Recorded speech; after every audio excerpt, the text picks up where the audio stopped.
어떤 사람을 보면서 우리가 그 사람의 가치를 값으로 매긴다면 얼마라고 매길 수가 있을까요? 음? 얼마? 아, 네. 우리 선생님께서 말씀해 주셨군요. 네.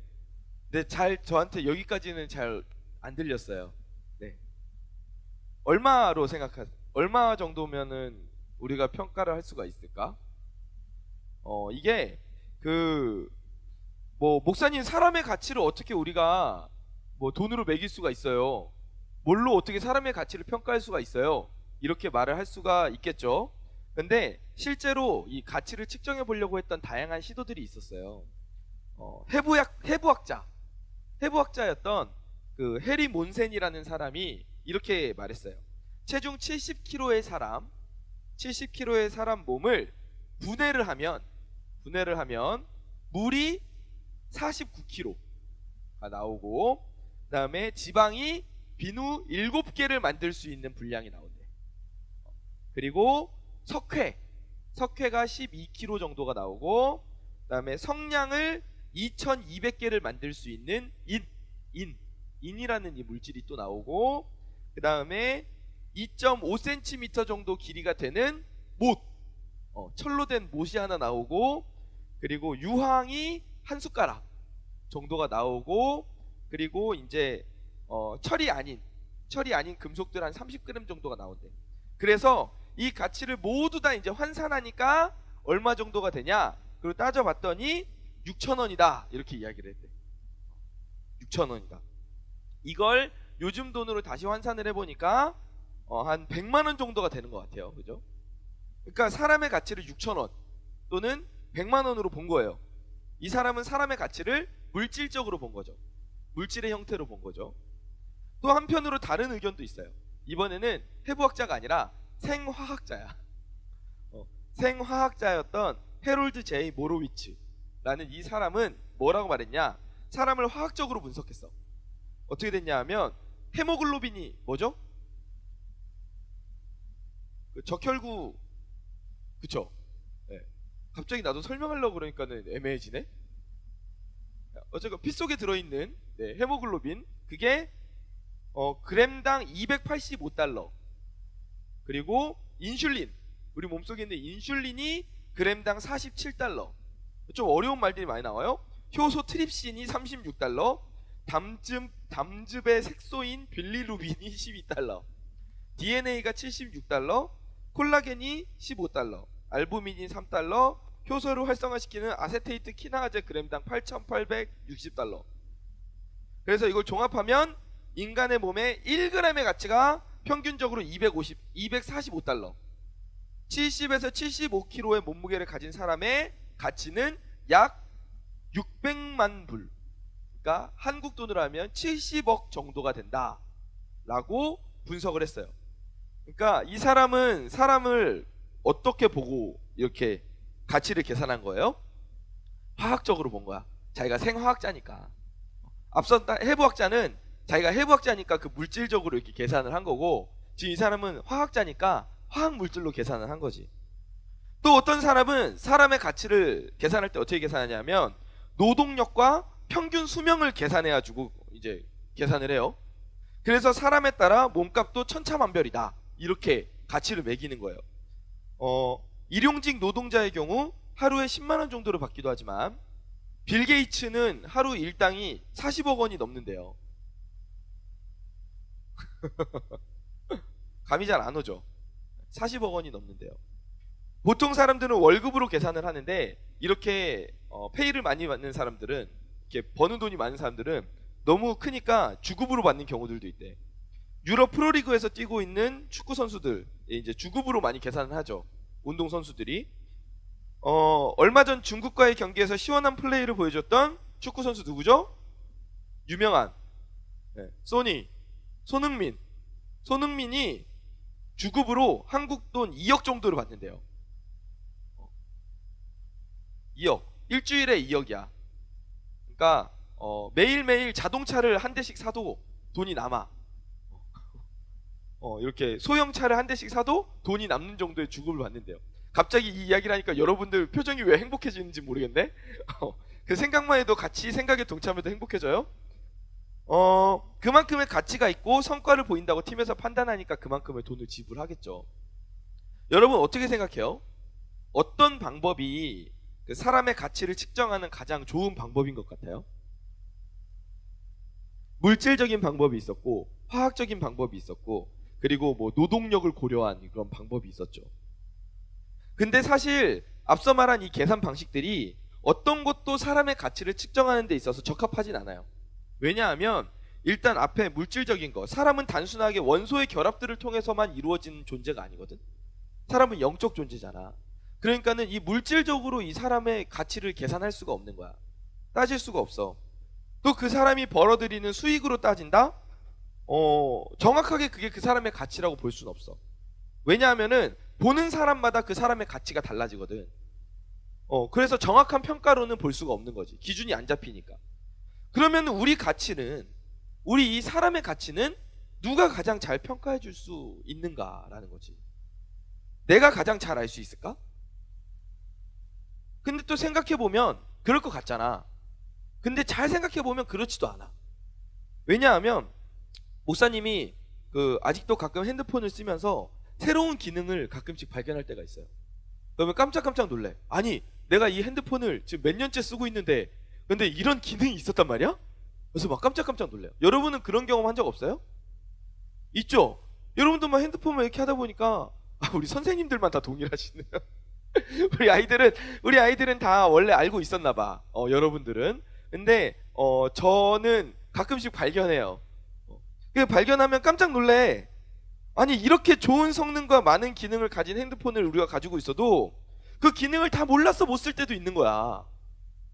그러면은 이 물건의 가치를 내가 제대로 이해하고 있다고 볼 수 있을까? 아니지.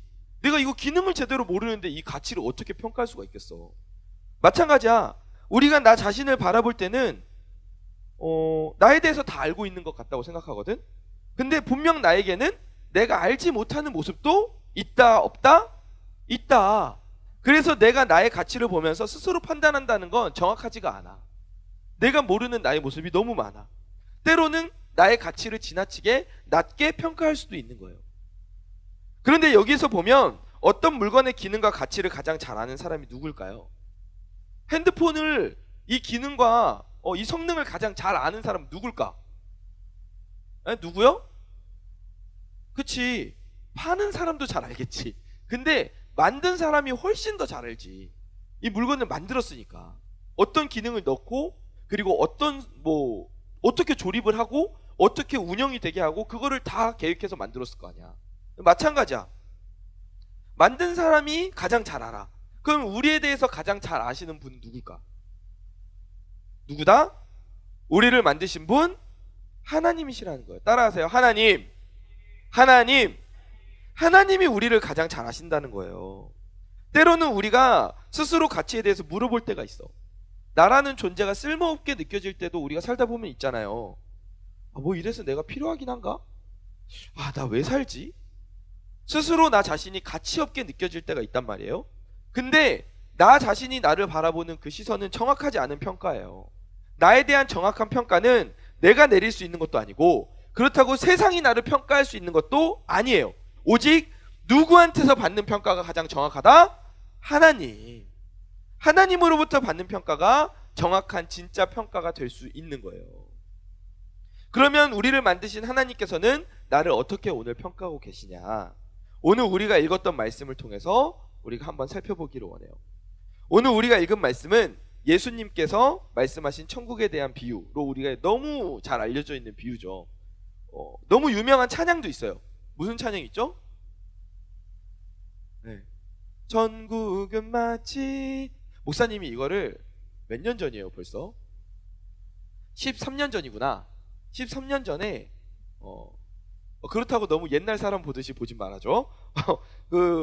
천국은 마치를 율동을 하면서 앞에서 유초등부랑 같이 찬양을 했던 기억이 나는데 굉장히 목사님 많이 불렀던 찬양인데, 천국은 마치 밭에 감추인 보화 땅속에 묻힌 아무도 모르는 보석, 이 찬양이 여기 말씀에서 나온 거예요. 어떤 이야기예요? 밭에서 일을 하다가 감추어진 보화를 발견한 한 농부가 그 보화를 얻기 위해서 자기 소유를 다 팔아가지고 그 밭을 샀다는 이야기예요. 우리는 보통 이 이야기를 읽으면서 농부를 우리들로 이해를 하고, 그리고 이 밭에 감추어진 보화를 예수님 또는 천국으로 이해를 하죠. 그래서 예수님과 천국의 가치는 그만큼 엄청난 것이기 때문에 우리가 집을 팔고 땅을 팔고 냉장고를 팔아서라도 얻기 위해서 노력해야 하는 것이다. 우리가 이렇게 이 말씀을 많이 이해를 했단 말이에요. 그런데 그렇게만 생각하기에는 조금 우리가 생각해 볼 질문들이 남아있다는 거죠. 만약 이 말씀을 그렇게만 해석한다면, 자, 목사님 이렇게 한번 물어보겠어요? 예수님은 그러면 사람이 가진 소유를 다 팔면 살 수 있는 존재일까요? 집을 팔고 땅을 팔고 냉장고를 팔면 우리가 천국을 살 수 있다는 말인가요? 천국을 얻을 수 있다는 말인가요? 다시 돌려서 말하면 우리가 사람이 정성을 들이면 천국을 얻을 수 있다는 말일까요? 지극 정성을 쏟으면 예수님을 내 편으로 만들 수 있다는 말일까요? 우리의 종교적인 행동들과 우리의 윤리적인 노력들로 내가 착하게 살면 천국을 얻을 수 있다는 말일까요? 살 수 없지. 천국은 우리가 사람의 능력으로는 얻을 수도 없고 살 수도 없는 그런 가치를 가진 곳이란 말이야. 그러면 만약에 우리가 천국을 살 수가 없다고 한다면 우리가 이 말씀을 조금 반대로 다르게 해석해 볼 필요가 있다는 거죠. 이 비유에서 말씀하시는 농부가 우리가 아니라 우리 하나님이 되시고, 그리고 우리들이 보화가 된다는 거죠.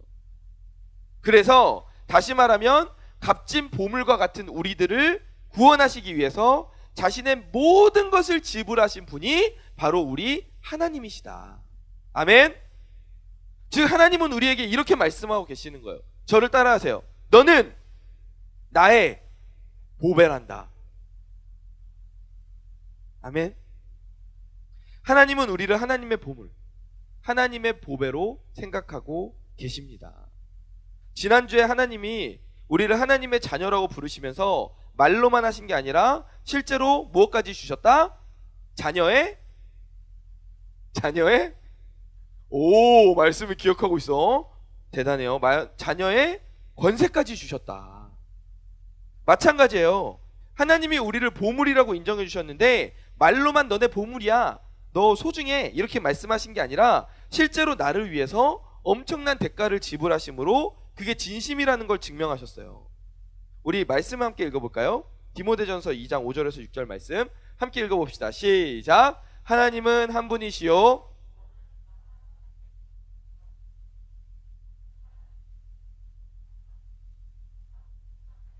자기를 대속물로 주셨으니 기약에 이르러 주신 증거니라. 아멘. 예수님이 모든 사람을 위해서 스스로를 무엇으로 주셨다? 대속물로 주셨대. 대속물. 이 대속물이 뭐냐? 지은 죄에 대한 벌을 받거나 죄를 속죄하기 위해서, 그러니까 죄를 용서받기 위해서 바쳐진 물건이나 사람을 말해요. 그러니까 즉 예수님이 우리의 죄를 대신해서 스스로 대속물이 되신 거예요. 우리가 그 지은 죄의 대가를 우리가 치러야 되는데 그 죄의 대가를 예수님이 대신 치르신 거죠. 예수님이 대속물이 되셨다는 건 그런 뜻이에요. 말씀 한 곳만 더 볼까요? 갈라디아서 1장 4절에서 5절 말씀 함께 읽겠습니다. 시작. 그리스도께서 하나님 곧 우리 아버지의 뜻을 따라 이 악한 세대에서 우리를 건지시려고 우리 죄를 대속하기 위하여 자기 몸을 주셨으니 영광이 그에게 세세토록 있을지어다. 아멘.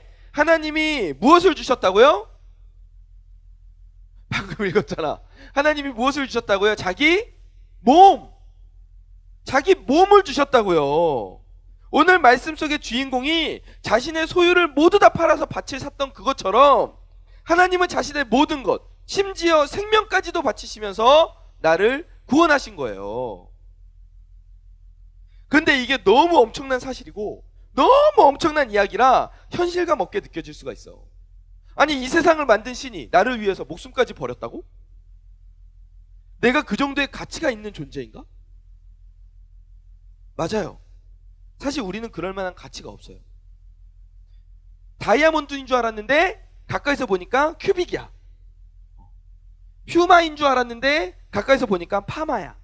막 이래. 겉으로 보기에는 멀쩡해 보이고 그럴싸해 보이는데 우리를 들여다보면 죄로 인해서 영원한 죽음으로 갈 수밖에 없었던 그런 존재가 바로 우리들이었어요. 죄인이죠. 그죠? 자랑할 것도 없고 잘난 것도 없어. 그야말로 죽음을 앞두고 있었던 그런 존재들이었단 말이에요. 그런데 그런 가치 없던 우리들이 가치 있어졌다는 거예요. 가치 있어졌어. 왜? 하나님이 우리가 가치 있다 하시니까. 아멘? 그러니까 우리 인생이 가치 있어진 거예요. 내가 노력해서 내 스펙을 올려가지고 내가 스스로 가치가 높아진 게 아니라 하나님이 나를 높이셨기 때문에 내가 가치 있어졌다는 겁니다. 하나님이 나를 뭐라고 부르셨다고요? 너는 나의 보배야. 너는 나의 보물이야. 이렇게 생각만 해주시는 것도 감사한데 실제로 그걸 몸소 보여주셨죠. 그쵸? 십자가에 달려 죽으셨잖아요. 그 사랑이 허황된 말이 아니라 진짜 약속임을 보여주셨어요. 게다가 그걸 진심으로 기쁜 마음으로 하셨대. 시편 16편 3절 말씀 함께 읽어볼까요? 읽읍시다. 시작. 땅에 있는 성도들은 존귀한 자들이니 나의 모든 즐거움이 그들에게 있도다. 아멘.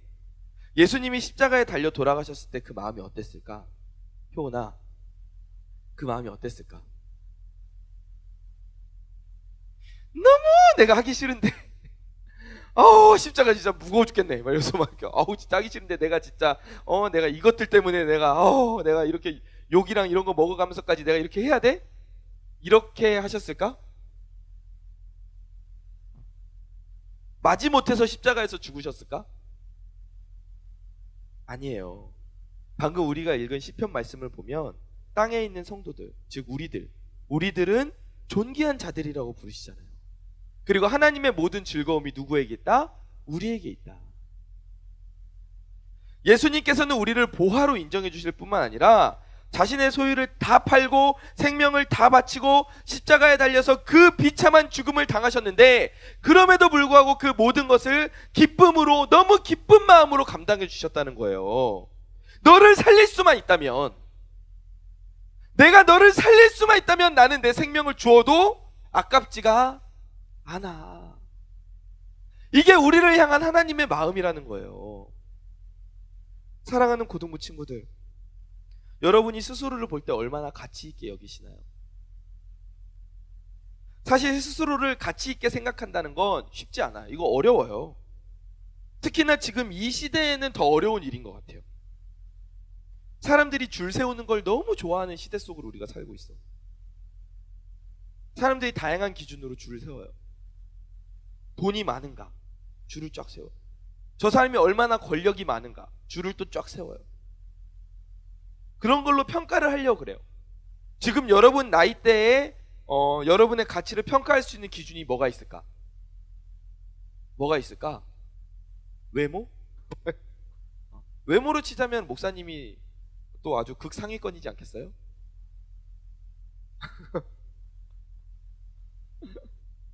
자, 아멘으로 답하신 분 하나님의 복이 임할 줄 믿습니다.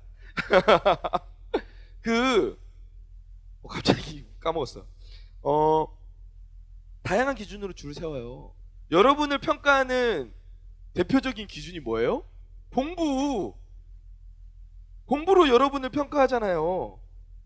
그러다 보니까 여러분 나이대에 내가 공부를 잘하면 좀 자존감이 올라가. 그리고 공부를 좀 못하면 스스로 자존감이 좀 낮아져. 이런 경우들이 많아요. 근데 여러분 기억하세요. 우리는 절대 무가치한 존재가 아니에요. 쓸모없는 존재가 아니에요. 내가 공부를 좀 잘한다고 가치 있고 내가 성적이 좀 떨어지면 가치도 떨어지고 그렇지 않아요. 내가 비싼 옷을 입었다고 가치가 올라가고 내가 저렴한 옷을 입었다고 가치가 떨어지지 않아요. 그걸 누가 증명해 주세요? 우리 예수님이 증명해 주시고 있는 거예요. 여러분의 몸값은 얼마예요? 예수님이에요. 예수님. 여러분의 인생을 지불하신 분이 예수님이라고요. 여러분은 얼마짜리 인생이에요? 예수님짜리 인생이에요. 예수님이 십자가에서 흘리신 보혈로 여러분의 인생을 구하셨잖아요. 그럼 뭐 그 이상 더 할 말이 더 있어요? 게임 끝난 거지. 그렇죠? 우리의 가치를 누가 논하겠어? 이 세상을 만드신 하나님이 나를 위해 죽으셨다는데 그 이상으로 우리 가치를 표현해줄 다른 말이 뭐가 있어요? 목사님이 예전에 어떤 성도님 집에 신방을 갔던 적이 있었어요. 근데 한쪽 벽에 붓글씨로 쓰여진 글씨가 있더라고요. 솔직히 뭔 글씨인지를 모르겠더라고요. 그리고 목사님도 보는 눈이 좀 있잖아요. 근데 못 쓴 것 같더라고, 글씨를. 그래서 그냥 아들이 학교에서 붓글씨를 한 거를 한 점 걸어두셨나 이렇게 생각을 했어요. 근데 차를 마시면서 이제 이야기를 하다가 옛날 이야기입니다. 옛날 이야기예요. 근데 차를 마시면서 이야기하다가 우연찮게 그 붓글씨 이야기가 나왔어요. 근데 알고 보니까 굉장히 그 서예에 능통하신 분이, 서예 쪽에서 유명하신 분이 쓰신 글씨였던 거예요. 그 이야기를 듣고 나서 다시 고개를 돌려서 그 붓글씨를 보는데 갑자기 그 글씨가 너무 멋있어 보이는 거야. 막 아까 전에는 뭔 소린지 못 알아먹었는데 막 뭔가 막 아름다워 보이는 거야. 막 이 선이 막 예술적으로 보여. 막 아트적으로 보여. 아까 전까지는 죄송한 이야기지만 정말 내가 발로 써도 저거보단 이쁘게 쓰지 않았을까 막 이렇게 생각을 했는데 갑자기 그 글씨가 굉장히 유려해 보이고 막 멋져 보이는 거예요. 여러분, 근데 우리 인생도 마찬가지예요. 내가 내 인생의 가치를 모를 때는 그냥 내 인생도 그저 그렇게 보여요. 근데 딱 오늘부터 깨닫는 거예요. 내 인생은 예수님 짤이야. 예수님이 나를 자녀로 부르셨어. 아멘 하세요. 예수님이 나를 보배라고 부르셨어. 예수님이 나를 위해 죽으셨어. 그걸 깨닫고 나서 내 인생을 보니까 어때요? 그 가치가 달라져 보이는 거예요. 내 인생이 더 소중한 인생이 되는 거예요. 우리를 만드신 하나님은 우리 인생의 가치를 정확하게 알고 계세요. 이 말은 다시 말하면 우리 인생이 예수님 안에 있을 때 그 본연의 가치를 발견할 수 있다는 말이기도 해요. 그 말은 우리가 예수님과 제대로 붙어 있어야 된다. 그래야 내 인생이 하나님 안에서 가치 있게 빛날 수 있으니까. 내일부터 2박 3일간 우리 고등부가 어디를 가죠? 수련회, 겨울 수련회를 가요. 함께 가는 친구들도 있고 여러 가지 이유로 함께 못 가는 친구들도 있어요. 저는 우리 친구들에게 이야기하고 싶어요. 여러분, 이런 자리에는 꼭 참석하세요. 꼭 참석하세요. 목사님이 인생을 살아보고 하는 이야기야. 2박 3일 잠깐 공부 쉰다고 해서 여러분의 인생이 망하지 않습니다. 아니, 오히려 그 시간에 하나님과 더 가까워진다면 여러분의 인생은 오히려 더 성공하는 거예요. 목사님이 공부하지 말라는 게 아니에요. 목사님도 여러분 나이 때 공부 정말 중요하게 생각했어요. 솔직하게 이야기하면 목사님도 수련회 가는 거 시간 아깝다고 생각했었어요. 고등학교 때. 그래서 언젠가 수련회를 갈 때는 수련회에 문제집을 가지고 갔어요. 문제집을 갖고 갔어요. 수련회를 가긴 가야겠고, 왜 안 가면 또 부모님한테 혼나니까. 그때 당시엔 그랬어요. 가긴 가야겠고, 근데 시간은 아깝다고 생각되니까 문제집을 갖고 간 거야. 근데 그게 돌아보면 얼마나 미련한 일이었나 몰라요. 미련한 거지. 생각을 해봐. 수련회 가서 공부가 되겠어? 그리고 공부를 하려고 생각하고 있으면 기도가 되겠어? 둘 다 이도저도 아닌 거야. 그래서 한편으로는 우리 친구들 마음이 너무 이해가 되기도 하더라고요. 근데 이건 목사님이 이해를 해주고 말고의 문제가 아니야. 선생님이 그래 뭐 가지 마라 그런다고 해서 뭐 다 해결될 문제가 아니라니까. 이거는 여러분과 하나님의 1대1의 문제예요. 단순하게 내가 수련회를 가고 안 가고의 문제가 아니니까. 그러니까 선생님들이 수련회 가자고 하는 거고, 그런 문제에서 끝나는 게 아니니까 목사님이 수련회를 가라고 계속 이렇게 이야기를 하는 거예요. 그 문제를 확대해서 들여다보면 이게 어디로 연결되냐 하면, 내가 내 인생에서 어떤 것을 더 중요하게 여기고 있고 어떤 것을 덜 중요하게 여기고 있는가의 문제로 연결되니까. 그러니까 이게 굉장히 중요한 문제가 되는 거예요. 여러분, 내가 지금 당장 내 시간을 허비하는 것처럼 느껴질지 몰라도, 내 것을 희생하는 것처럼 느껴질지 몰라도, 그 가운데에서 하나님과 내 인생이 가까워진다면 그 일은 정말 성공하는 일이에요. 반대로 내가 당장 쉬고 내가 당장 편하니까 내가 원하는 것을 하면 좋을 것 같잖아요. 근데 만약에 그 일이 하나님과 내 인생이 멀어지는 일이라면 그건 좋지 않은 거예요. 그건 해서는 안 되는 일인 거예요. 우리 사랑하는 고등부 친구들, 하나님을 만나는 일에 여러분의 시간과 노력을 아까워하지 마세요. 아까워하지 마세요. 하나님은 여러분을 위해 하나밖에 없는 아들까지 희생시키셨어요. 예수님은 본인의 목숨까지 버리셨다고. 그 은혜를 받은 사람들이 우리예요. 옆 동네 이야기가 아니라 내 이야기라니까? 그런데 그 앞에서 우리가 하나님 앞에 어떤 희생을 했다고 고개를 들고 자랑스러워할 수가 있겠냐고. 하나님을 만나는 자리로 가세요. 하나님을 만나는 자리로 나아가십시오.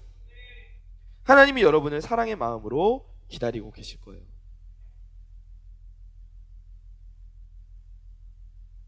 이사야 43장 1절에서 2절 말씀 함께 읽어봅시다. 하나님이 우리를 어떻게 사랑하시는가? 읽어봅시다. 시작. 야곱아, 너를 창조하신 여호와께서 지금 말씀하시느니라. 이스라엘아, 너를 지으신 이가 말씀하시느니라. 너는 두려워하지 말라. 내가 너를 구속하였고 내가 너를 지명하여 불렀나니 너는 내 것이라. 내가 물 가운데로 지날 때에 내가 너와 함께 할 것이라. 강을 건널 때에 물이 너를 침몰하지 못할 것이며 내가 불 가운데로 지날 때에 타지도 아니할 것이요 불꽃이 너를 사르지도 못하리니. 아멘. 하나님은 오늘 여러분을 이렇게 사랑하고 계세요. 너는 내 것이라. 그 사랑을 깨닫고 반응하는 우리가 되길 바랍니다. 말씀을 정리하겠습니다. 나는 얼마짜리 인생일까? 나는 얼마짜리 인생일까? 말씀 앞서 서두에 이야기했던 해부학자가 이야기한 대로 우리 몸을 물질로 분해해서 우리 몸은 6,000원짜리 몸일까요? 우리 인생이 6,000원짜리 인생일까요? 아니면 좀 더 비싸게 값을 쳐줘서 70억짜리 인생을 우리가 살고 있는 걸까요? 얼마짜리 인생인가? 하나님의 말씀에 따르면 우리 인생은 예수님짜리 인생이에요. 하나님은 우리를 너무 사랑하셨고 예수님께서는 우리를 위해 스스로 목숨을 버리셨어요. 우리는 그 정도의 가치가 있는 사람들이에요. 이방의 신들 이야기 그리고 우상의 이야기들 보잖아? 그러면 인간을 자기들 이익에 맞게 써먹는 이야기만 잔뜩 나와. 인간을 하찮게 여기고 자신들에게만 집중하는 이야기가 잔뜩 나와. 다른 이방 신들의 이야기들 들어보면. 근데 하나님은 우리가 하나님의 창조물의 위치에 있음에도 불구하고 우리를 값지게 생각하시고 사랑하시잖아. 이 사실을 믿으시기 바랍니다. 여러분, 우리는 하나님의 보배입니다. 이제 그에 걸맞는 품격 있는 삶을 삽시다. 네. 이전에는 죄에 넘어지고 사탄의 유혹에 넘어지고 내가 하고 싶은 대로 하고 살았지만 이제는 하나님의 보배로서 하나님의 품 안에서 살기를 축원합니다. 그 길이 우리가 행복하게 살 수 있는 길입니다. 우리 신년 축복성회 때 주성민 목사님께서 우리 그거 했잖아요. 예수가 길이다. 그쵸? 목사님을 따라서 한번 해보세요. 예수가 길이다. 우리 손을 이렇게 하면서 해볼까요? 우리 선생님이 또 이렇게 딱 잘해주셨어요. 자, 예수가 길이다 하는 거예요. 자, 예수가 길이다. 50%밖에 안 했어. 한 번 더 해봅시다. 다 같이 합시다. 예수가 길이다. 아멘. 저를 따라해주세요. 나는 하나님의 보배다. 아멘.